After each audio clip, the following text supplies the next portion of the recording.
जय श्री राम। पिछली वीडियोस में हमने चर्चा की थी कि सिद्धियां क्या होती हैं और कितने प्रकार की होती हैं। दोस्तों, प्राइमरी, सेकेंडरी और माइनर 3 प्रकार की सिद्धियां होती हैं जिनका वर्णन आपको पिछली वीडियोस में मिल जाएगा।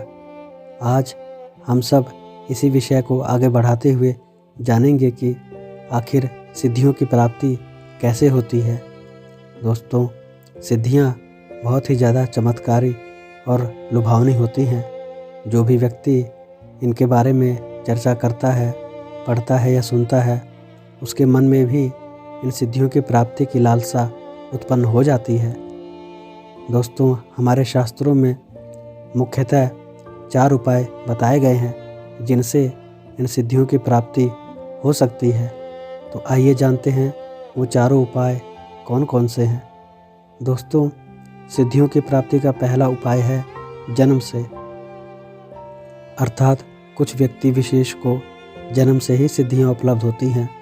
दोस्तों, यह बात तब होती है जब कोई संतान किसी योगी पुरुष के घर में जन्म लेता है, जिससे योगी पुरुष के संस्कार उस संतान में भी उत्पन्न हो जाते हैं और इस प्रकार सिद्धियों का स्थानांतरण योगी पुरुष से संतान में हो जाती है।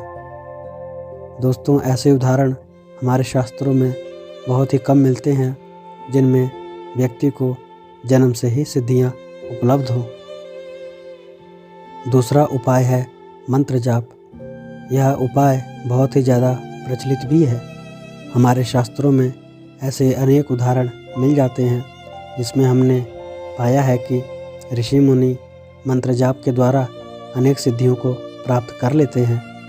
दोस्तों, जो व्यक्ति मंत्र जाप केवल सिद्धियों को लक्ष्य बनाकर करता है, उसको यह सिद्धियां कभी प्राप्त नहीं होती, बल्कि मंत्र जाप का परम लक्ष्य होता है आत्म साक्षात्कार करना और प्रकृति के गुणों से ऊपर उठकर मोक्ष की प्राप्ति करना। दोस्तों, लगातार मंत्र जपते रहने से उस मंत्र की शक्ति प्रकट रूप ले लेती है और मंत्रों की शक्ति से वह सिद्धि साधक में प्रवेश कर जाती है। दोस्तों, मंत्र जाप के द्वारा सिद्धियों की प्राप्ति का विषय हम किसी और वीडियो में लेंगे। अभी बढ़ते हैं अगले उपाय की ओर। दोस्तों, अगला उपाय है समाधि के द्वारा सिद्धियों की प्राप्ति। अक्सर हम लोगों ने कई शास्त्रों में पढ़ा भी होगा कि जब साधक समाधि की उच्च अवस्था में प्रवेश कर जाता है, अर्थात सविकल्प समाधि से निर्विकल्प समाधि में अग्रसर हो जाता है, तो सिद्धियां उसके सामने प्रकट हो जाती है। दोस्तों, यह बात सुनने में तो बहुत ही आसान लगती है कि समाधि की अवस्था में जाकर सिद्धियों की प्राप्ति हो जाएगी, किंतु वास्तविकता में यह इतना आसान नहीं है।